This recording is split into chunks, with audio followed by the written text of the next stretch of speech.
अंता विधानसभा उपचुनाव में हाल ही में नरेश मीणा ने शिरकत की थी। कांग्रेस बीजेपी को कड़ी टक्कर दी लेकिन जीत नहीं पाए। हारे वे यहां पर कह सकते हैं प्रत्याशी के तौर पर अब जाने जा रहे हैं नरेश मीणा। लेकिन चौंकाने वाली बात यह है कि बीते दिनों उन पर एक जानलेवा हमला होता है। उसका आरोप है कांग्रेस के विधायक जो हाल ही में बने हैं अंता से, प्रमोद जैन भाया और उनके कुछ साथियों पर लगाते हैं। गौर करने वाली बात यह है कि एक हारे हुए कैंडिडेट पर कोई क्यों हमला कराएगा, ये सवाल उठता है। लेकिन नरेश मीणा पर हमला हुआ है, इसकी तस्वीरें वायरल हुई हैं। नरेश मीणा अपनी बात रख रहे हैं, दलीलें पुलिस के समक्ष रख रहे हैं। पुलिस भी इस मामले में कार्रवाई कर रही है। अगर मामला नहीं बनता तो शायद ये मामला उसी वक्त टाल दिया जाता। अब इस पर नजरें बनी है कि कांग्रेस के जो आलाकमान चेहरे हैं राजस्थान के, राष्ट्र के नहीं राजस्थान के, जिसमें हम बात करें अशोक गहलोत, सचिन पायलट, गोविंद सिंह डोटासरा, टीकाराम जूली, इसके साथ साथ अशोक चांदना जैसे चेहरे जो इन दिनों नरेश मीणा के बयानों की वजह से सुर्खियों में आए थे। हाल ही में नरेश मीणा ने एक और जिक्र किया था कि जो 2028 का चुनाव होगा वो हो सकता है कि अशोक चांदना के खिलाफ या किसी और अन्य बड़े कांग्रेस चेहरे के खिलाफ लड़ते नजर आए, जिसमें वह उनको टक्कर दें और सीधी लड़ाई वहां से अगर लेंगे तो जरूर सुर्खियों में भी आएंगे। और पहले भी 3 उपचुनाव या पहले 3 चुनाव हार कर सुर्खियों में रहे हैं। अब फिलहाल उनकी जान पर जो हमला हुआ, जिस तरीके से उनके खिलाफ साजिश रची गई, उसका क्या पूरा मामला बनना है और कांग्रेस नेता क्यों इस मामले पर चुप नजर आ रहे हैं, इसी मुद्दे पर चर्चा करते हैं हमारे खास वरिष्ठ सहयोगी अमन सर से। सर, क्या लग रहा है? देखिए, आप नरेश मीणा के पहले बयान का जिक्र बता दीजिए कि उनकी मांग क्या है, क्योंकि कई कंफ्यूजन है कि आखिर हमला किसने कराया, क्या वो सरपंच की साजिश थी या कांग्रेस के विधायक प्रमोद जैन भाया की साजिश थी, नरेश मीणा के नजरिए से? देखिए, बिल्कुल नरेश मीणा जिस तरह से अंता विधानसभा चुनाव में हारे, अब सवाल ये उठता है कि जिस तरह से वो अखेड़ी गांव में पहुंचे, कोई धार्मिक कार्यक्रम था, किसी का निधन भी हो गया था, उनको सांत्वना उनके परिवार से मिलने के लिए पहुंचे, लेकिन जैसे ही वो वापस आते हैं उनकी कार के ऊपर अचानक हमला हो जाता है।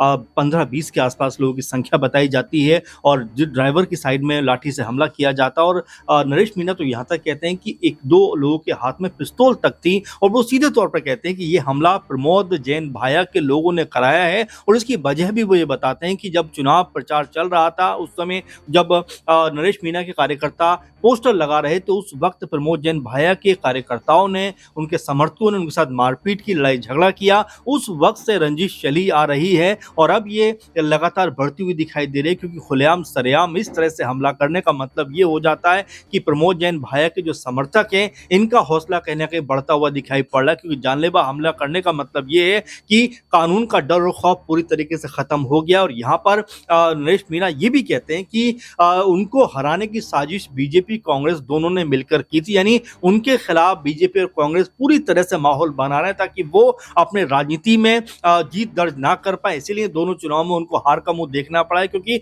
उनके खिलाफ कांग्रेस और बीजेपी लगातार दोनों दल साजिश करते हुए नजर आ रहे हैं। अब जरा सोचिए, नरेश मीणा ने जिस लहजे में और जिस तरीके से ये बात कही है उससे स्पष्ट हो जाता है कि आने वाले चुनावों में वो एक अलग राह लेते हुए दिखाई पड़ सकते हैं। और बारंबार जो ये बात कही जा रही है कि भाई नरेश मीणा क्या पॉलिटिकल तौर पर राजस्थान में एक नया विकल्प बनकर उभर सकते हैं। हालांकि चुनाव में जीत दर्ज नहीं की है अभी तक, लेकिन उनका प्रभाव और उनकी जो ताकत है, उनकी जो मजबूती है, वो लगातार यहाँ पर बढ़ती हुई दिखाई दे रही है। जिससे ऐसा लगता है कि भले ही अभी वो चुनाव नहीं जीत पा रहे हैं, लेकिन 2027, 28, 29 में जब चुनाव होगा उस वक्त नरेश मीणा की जो ताकत है, जो उनकी उपस्थिति है, वो बड़े तौर पर दिखाई दे सकती है। इसीलिए उनको शायद जो वो बात कह रहे हैं वो ये कहना चाहते हैं कि उनको कमजोर करने का प्रयास किया जा रहा है, उनको डराने का प्रयास किया जा रहा है। और जिस तरह से उनके ऊपर हमला हुआ है वो ये बताता है कि ये साजिश सिर्फ कांग्रेस की नहीं है, बल्कि इसमें बीजेपी भी कहीं ना कहीं शामिल है। जी बिल्कुल। देखिए, सचिन पायलट कांग्रेस के प्रमुख नेताओं में से एक माने जाते हैं राजस्थान की राजनीति में।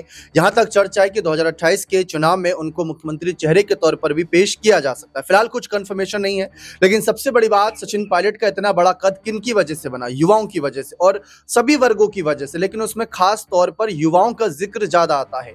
नरेश मीणा भी जब कांग्रेस के साथ थे तो कहा जाता था ये पायलट गुट के हैं, और यही बात इन्होंने जब इनको अंता उपचुनाव में टिकट नहीं मिला था तब भी कही थी कि मेरे ऊपर एक ऐसा टैग लग गया था कि मैं पायलट गुट से हूं, शायद इसी वजह से मेरे को टिकट नहीं दिया गया। नरेश मीणा ने जब यह आरोप लगाया तो पायलट तब भी चुप थे। प्रमोद जैन भाइयों को जब टिकट मिला तब नरेश मीणा पूरी तरीके से बागी हो गए, निर्दलीय चुनाव लड़ने का फैसला किया। तब भी सचिन पायलट ने कहा कि कांग्रेस ने जिसको टिकट दिया है सही फैसला लिया। चलिए ये तो राजनीति की बात थी, यहाँ पर किसी की जान पर तो नहीं बनी थी, लेकिन अब यहाँ पर जानलेवा हमला हुआ है। सचिन पायलट तब चुप थे, लेकिन अब उन्हें बोलना पड़ेगा। अगर हम नरेश मीणा को एक युवा के नजरिए से देखें और अगर वो राजनीति में अपने दम पर कोई पहचान बनाना चाहता है, वहां किसी कार्यक्रम में जा रहा था और अचानक से जानलेवा हमला होता है, तो भजनलाल सरकार के प्रशासन पर तो सवाल उठेंगे ही, लेकिन ऐसे विपक्षी नेता सचिन पायलट गहलोत पर भी सवाल उठेंगे, जो कह सकते हैं कि चुनाव के वक्त युवाओं की बात करते हैं और जब कुछ बड़े मुद्दों की बात आती है युवाओं से जुड़े तो उसमें धरना प्रदर्शन आंदोलन करना सब करते हैं, लेकिन जब किसी की जान पर बात आती है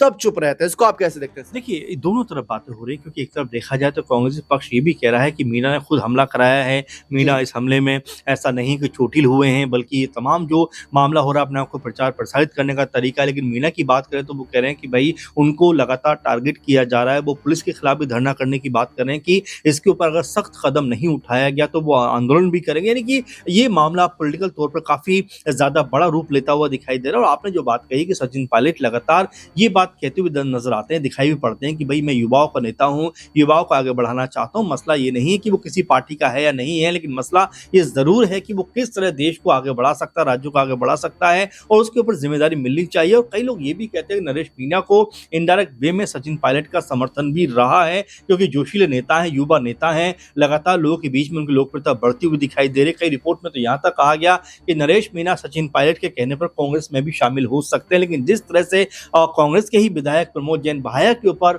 वो ये आरोप लगाते हैं कि हमलावर जो हैं वो उनके समर्थक हैं, उनके कहने पर यह हमला किया गया, उससे स्पष्ट हो जाता है कि नरेश मीणा कहीं ना कहीं डर में, खौफ में जरूर है कि उनको डराने का काम किया जा रहा है, उनको दहशत में लाने का काम किया जा रहा है। क्योंकि अचानक से अगर गाड़ी के ऊपर 15-20 लोग हमला बोल दें, उनके कह सकते हैं ड्राइवर वाली साइड के ऊपर अगर इस तरह लाठी मार दें, और क्या ये भी कहते हैं कि कई लोगों के हाथों में पिस्तौल भी थी, तो इससे समझा जा सकता है कि क्या ये डराने का काम किया जा रहा है और क्या जानलेवा हमला करके कहीं ना कहीं उनको जो है राजनीतिक तौर पर कमजोर करने का प्रयास किया जा रहा है। तो ये तमाम ऐसे मसले जिसको लेकर नरेश मीणा और उनके समर्थक है वो इस पे एक अलग तरह की मुहिम चलाना चाहते हैं, एक अलग तरह से दबाव बनाना चाहते हैं प्रशासन के ऊपर, ताकि फिर कभी इस तरह का हमला या इस तरह की वारदात है वो ना हो। और ऐसे में नरेश मीणा को लेकर बिल्कुल इसमें कोई दोहराई की बात नहीं है। ये कहना कि भाई जिस तरह की लोकप्रियता उनकी बढ़ी है और जिस तरह से सोशल मीडिया से लेकर मीडिया तक उनके बयान काफी प्रमुखता से छापे जाते हैं, उनकी मुहिम को काफी तवज्जो दी जाती है, ऐसे में उनको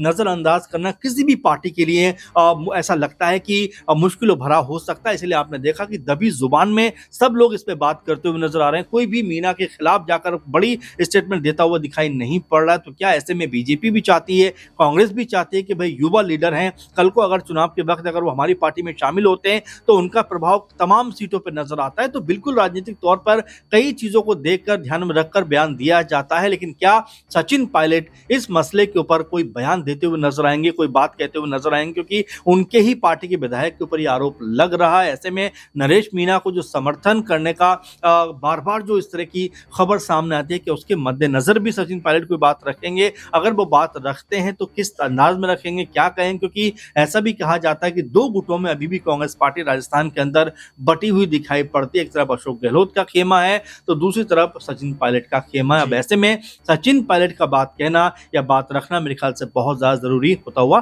दिखाई पड़ेगा। जो बिल्कुल साफ है, नरेश मीणा को लेकर अगर हम देखें तो ये सच्चाई है कि उनका कद बढ़ रहा है। जिस भी सीट से चुनाव या उपचुनाव लड़े वहां से उनको कह सकते हैं कि उनकी जमानत जब्त नहीं हुई, जबकि 40, 50, 60 हजार करीब वोट उनको मिला ही है। इस बार भी अगर हम देखें तो अंतर उपचुनाव में 15,000 करीब वोटों से हारे। बीजेपी के मोरपाल सुमन जो नंबर 2 पर थे वो सिर्फ इसी वजह से नंबर 2 पर आ पाए कि नरेश मीणा से 150 से 200 वोट ही आगे थे।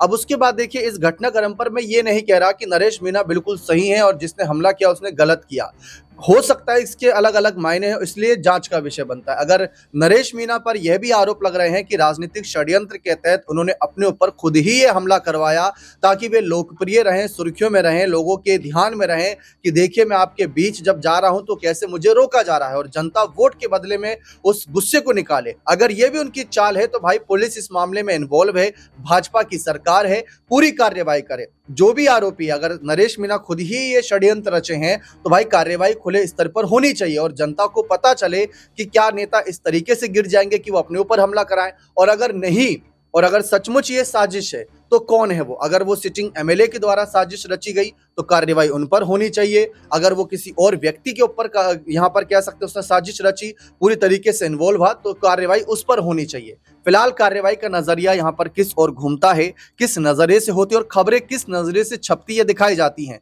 ये भी इस पूरे मामले में देखना दिलचस्प रहेगा। बने रहे चैनल के साथ, बहुत बहुत शुक्रिया।